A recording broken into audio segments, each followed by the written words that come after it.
Thank you for joining. All right, so tonight's talk is on the negative bias. And I love this poem by Anais Ning that says, "We see the world not as it is, but as we are." So going into this conversation about the negative bias today, we want to explore that this is one of the most ingrained patterns. The negative bias is that tendency to focus on essentially what's wrong rather than what's right, right? So how many of you have caught yourself in that? Of focusing on the bad, but not on the good. So this bias, it's not a personal flaw, but a survival mechanism that's been built into our human brain, okay? And so let's give a couple examples. Let's say you've had 1,000 encounters by dogs. And one time this dog happens to get aggressive with you. You're probably going to remember that one time the dog got aggressive with you, right? Than over all of the other 1,000 encounters you've gotten.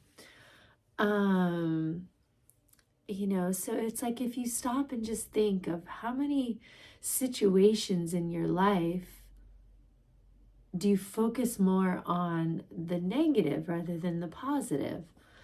Like, let's say your partner's complaining about the house not being clean or something. How many times does your partner give you a thank you or an appreciation towards something you did do? But we might remember those couple of times that your partner or, your spouse told you that the house is a mess and they got super mad. And you'll remember that one time more than all of the other times that they said something nice to you about the house. A couple of different examples. One quote I wrote down here that I like is that, I forgot who says it, but it says that we're Velcro for painful experience and Teflon for the beautiful experiences. So it's like we move through life as if it's a problem to be solved, something to be fixed, right? And then there's that other phrase that neurons that fire together, wire together. So it speaks of this habit pattern, right? That it's like, some people can call it almost a happiness set point. It's like when you're habitually looking for ways that things might go wrong rather than looking for how things could go right. Okay, so how many of you do that? I mean, come on, stop and think about it, right? It's like the biochemistry in our body keeps us at a certain level of happiness, like not even letting us get to that point of happiness before something happens that just drags us down. We could be having a beautiful day, and then all of a sudden we get like one bad news, or some bad thing happens, and then there goes the rest of the day, right? I mean, come on, how many times have you gone through that yourself?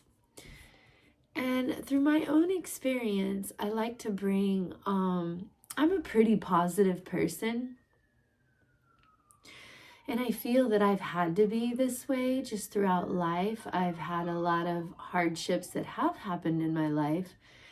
And I've always had to get through it. So I don't know when or how or where, but in some way, shape, or form, I trained myself to always see the positive in things and not to let one thing destroy me, or to not look in the negative, to more look for the positive. But I must say that there's one thing that I do where I do tend to focus more on the negative, and that's relationships. I've noticed, because since I have, one of my patterns has been, I've always been the caretaker. So I've essentially been the woman who has looked for men that I need to fix, quote unquote, right? The underdogs, essentially. And that was just a survival mechanism, because that's a whole different story. But anyways, so what I like to say with that is that throughout my years of experience, when I would date someone, and it's like if they couldn't do something for me, then, and I saw maybe they did one thing that was like not supportive of me, for example, like being where I could step into feminine and them be the masculine, I couldn't see it because I was so focused on them being not someone who could take care of me. And that boils down to my own conditions with abandonment issues and, with father wounding, what some people like to call it. Luckily, I've done so much healing around that now. But again, because I never felt that I can trust a man, that every time I was in a relationship, I was always looking for the negative, always finding the reason as to why I could not trust him. And that was a survival mechanism, because for me, essentially, I couldn't trust any men. They'd all leave. And I had to be independent, strong, and take care of myself. So that turned into a huge pattern where I've been very independent, took care of myself, and then took care of some men as well. So that's in my own experience. So if you stop and think about it, where have you focused more on the negative? And that could, again, be in just little circumstances. Like, we've had such beautiful days, and all of a sudden we get a cloudy day, and it's like, oh, we focus on the negative, right? So the Buddha taught that we frequently think and ponder upon, that will become the inclination of our mind. So if I'm, for example, in my experience, thinking that these men are never going to be trustworthy, then that's going to be the inclination of my mind. No man is ever going to be worthy enough, right? Because I'm already setting them up for failure with my negative bias, as in, I can't trust them, right? So where could you be doing that in your own life? If we habitually dwell in fear, judgment, self-criticism, we reinforce those patterns. But if we can cultivate awareness, kindness, and gratitude, we can reshape this experience reality. Okay? So understanding negative bias through awareness. And neuroscientists describe the brain as having a negative bias. That is why we can receive, again, 10 compliments, but fixate on one criticism. Okay? So my teacher, Tara Brock, she likes to call it the trance of unworthiness, a state in which we unconsciously believe that we are not enough. This trance is sustained by the habitual reactivity of our negative bias. So it whispers to us, you should have done more, you could have done more, shoulda, coulda, woulda, right? You're not as good as them, you'll never be as good as them. So these thoughts that we repeat to ourselves over and over, they shape our self-concept, right? And yet, Rumi says we were born with wings, but we prefer to crawl through life. Okay, so the negative bias keeps us crawling unaware that we have wings, okay? But mindfulness teaches us to pause, to observe, and to choose a different response.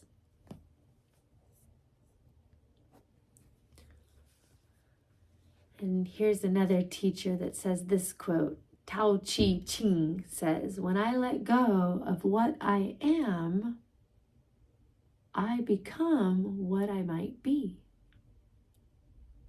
So by loosening the grip of habitual negativity, we create space for a new way of seeing ourselves and the world. So training the mind to notice the good is a direct path to liberation. To notice the good instead of, oh, what's going to happen? What negative thing is around the corner? What's going to destroy this happiness I'm feeling today? Right? So, liberation from what? From unconscious reactivity, from getting lost in habitual patterns like the negative bias. So one way to shift our negativity is to take in the good. I mean, come on, what a concept. Let's just take in the good. Neuroscientists suggest that when we experience something pleasant, we should pause for 15 to 30 seconds and fully absorb it. This rewires the brain to strengthen positive neural pathways. Okay. And I don't know if you've heard this phrase, but I've heard it a few times and I love saying it is glimmers. Like, look for the glimmers. And those are just those small moments that we can just cherish, like a good cup of tea or coffee or a good song, a good book, our children smiling and happy, or just a nice good hot bath. And instead of kind of bypassing it in a way, but it's like feeling the gratitude in the body and really just sitting in that pleasure state, right? And that's what obviously neuroscientists talk about. It's just like sitting with the good for 15, 30 seconds. And that will help rewire and strengthen the positive neural pathways. And so again, I just said that, we can practice this by just savoring those moments or even writing them in a journal. Just noticing the beauty in the smallest ways, and instead of just not even bypassing, but looking at it, but really looking at it and taking it in, taking those moments in. Another teacher says this quote of Thich Nhat Hanh, and he says, "Because you are alive, everything is possible," right? There is always more goodness available to us than our negative bias allows us to see. So expanding awareness with loving kindness, beyond rewiring the brain, mindfulness invites us, okay? It invites us to rest in this greater awareness, a loving, spacious presence beyond the mind. Gotta love the mind, but it can get us in some serious trouble. So here's another quote. I'm full of quotes tonight. I put these all in my notes. So the poet Hafiz beautifully describes fear is the cheapest room in the house. And I would like you living in better conditions. So what is that? What does that feel like? To step out of fear, to step out of the cheapest room of the house and to step into possibility, right? We don't have to live in this cheap room of fear, of judgment, negativity.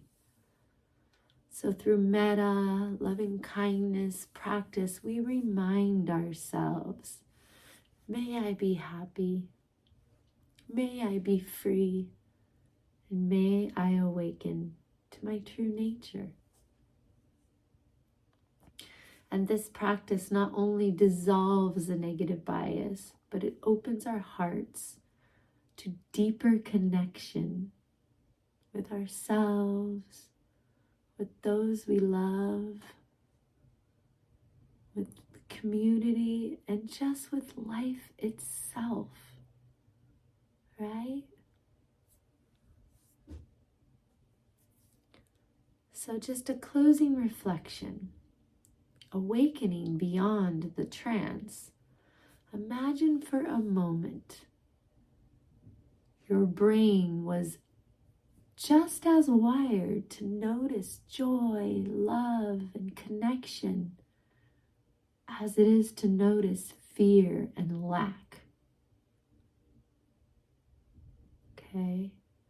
The truth is, with mindfulness, it can be.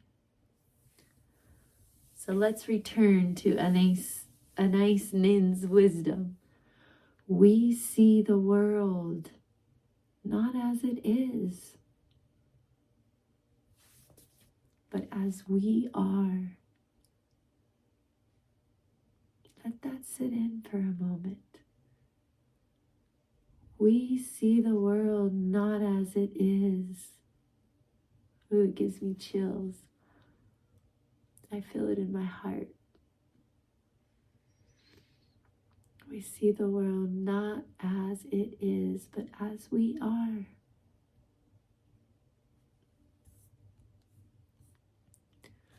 So each moment we have a choice to see through the lens of fear and to see the lens of possibility.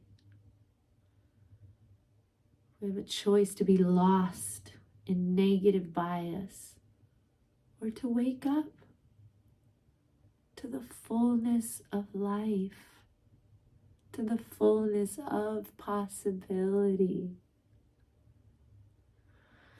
So I invite you, breathe, notice the good, look for the glimmers. And whenever you feel something that just warms your heart with gratitude, appreciation, or love, feel it, embody it. Choose kindness, and most of all, trust in your innate capacity to awaken beyond the trance of unworthiness. And to close this with Rumi's phrase, a quote again. Rumi reminds us, you were born with wings. Learn to fly. Thank you so much for listening.